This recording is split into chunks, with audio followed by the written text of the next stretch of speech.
అరణ్యవాసం చేస్తూ కంకుపట్టుగా పేరు మార్చుకున్నంత మాత్రాన ఆ క్షత్రియ కుల తేజస్సును కనుగోలేననుకుంటివా ధర్మరాజా? ముఖండ మహర్షి యొక్క సంతానమైన మార్కండేయ మహర్షికి మా ప్రణామం. బాలునిగానే యముణ్ణి జయించి శివుని ఆశీస్సులతో చిరంజీవత్వాన్ని పొందిన సద్గుణుడి అకుంఠిత శివభక్తితో శివారాధన చేస్తూ యమపాసాన్ని సైతం గడ్డిపోచగా నెంచి శివారాధన శివానామస్మరణలో పునీతుడైన పుణ్య పురుషుడివి. మహాభారతంలో కౌరవ పాండవులందరికెల్లా అన్ని విధాలుగా అగ్రగణ్యుడివి. అజ్ఞానమనేని సీదిని ఛేదించి జ్ఞానార్జునకు దారి చూపించిన ఉత్తమ గురువులైన కృపాచార్యులు ద్రోణాచార్యులు వారి వద్ద సకల విద్యలు అభ్యసించిన గొప్పవాడివి.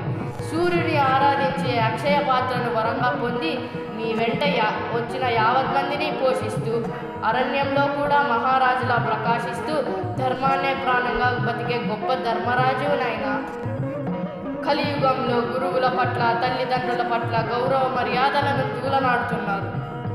తల్లిదండ్రులను సేవించడం వల్ల ఎన్నో విజయాలు కీర్తి ప్రతిష్టలు పొందుతారు.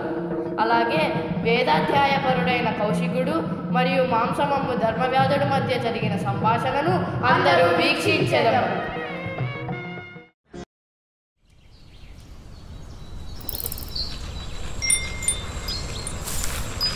శుశ్రూష శ్రవణం చైవ గృహణం ధారణం తదా ఊహాపోహోర్ధ విజ్ఞానం తత్వజ్ఞానం చదిగుణాః. సేవించట, వినుట, గ్రహించుట, జ్ఞాపక శక్తి కలిగి ఉండుట, ఊహాపోహ శక్తి కలిగి ఉండుట, అర్ధ విజ్ఞానం, తత్వ విజ్ఞానం అనేవి బుద్ధిమంతుల గుణాలు.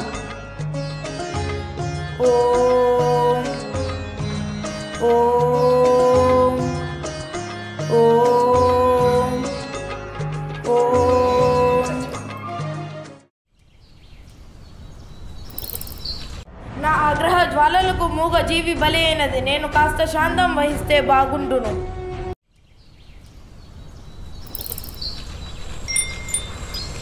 భవదీ భిక్షాందేహి భవదీ భిక్షాందేహి. సతీమణి, ఏమి చేయుచున్నావు? త్వరగా ఇటు రమ్ము. స్వామి, మీకు అర్ఘ్యపాద్యములకు జలమును తెచ్చుచున్నాను. నేను వ్యాపార నిమిత్తం ఇతర నగరమునకు త్వరగా వెళ్ళవలసి వచ్చినది. నాకు భోజనం త్వరగా వడ్డించు. నాదా, మీ భోజనములకు అన్ని సిద్ధం చేసినాను. త్వరగా వచ్చి భుజించండి. వచ్చి చుంటినీ దేవి.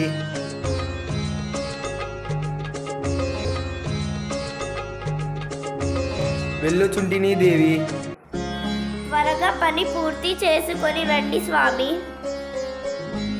అయ్యో, భిక్ష కోసం వచ్చిన విప్రుడిని వేచి ఉంచాను. భిక్షను తీసుకెళ్ళదను.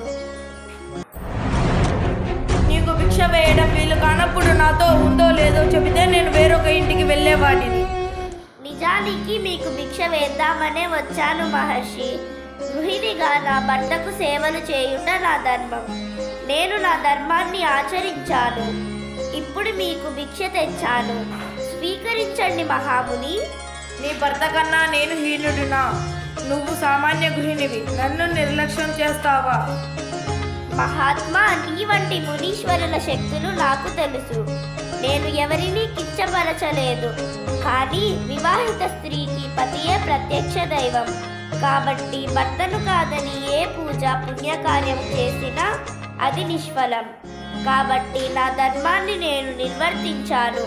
మీరు కన్నెర్ర చేస్తే మాడి మసైపోవడానికి నేను పక్షిని కాను మునివర్యా. అమ్మా, భిక్షను స్వీకరించండి మహాముని.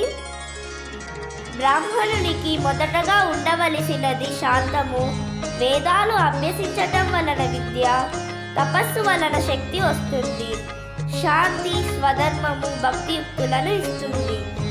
ఈ సత్యాన్ని మరిస్తే ఎత్తిన బ్రాహ్మణ జన్మ, చదివిన చదువు, చేసిన తపస్సు అంతా వృధాయే. మీరు మిథిలా నగరానికి వెళ్ళి అక్కడ ఉండే ధర్మవ్యాధుడిని కలిస్తే అతడు ధర్మము అంటే ఏమిటో వివరిస్తాడు. మీకు సత్యము బోధపడుతుంది. తల్లికి నమస్కారం. మీ ఆజ్ఞ మీరుగా మిథిలా నగరానికి బయలుదేరుతాను అమ్మా. ఇక నాకు సెలవు ఇవ్వండి మహాముని.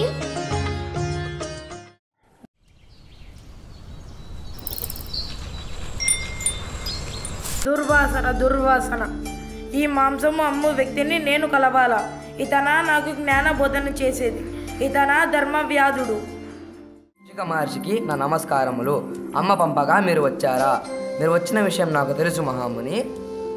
మా గృహమునకు వెళ్దాం పదండి.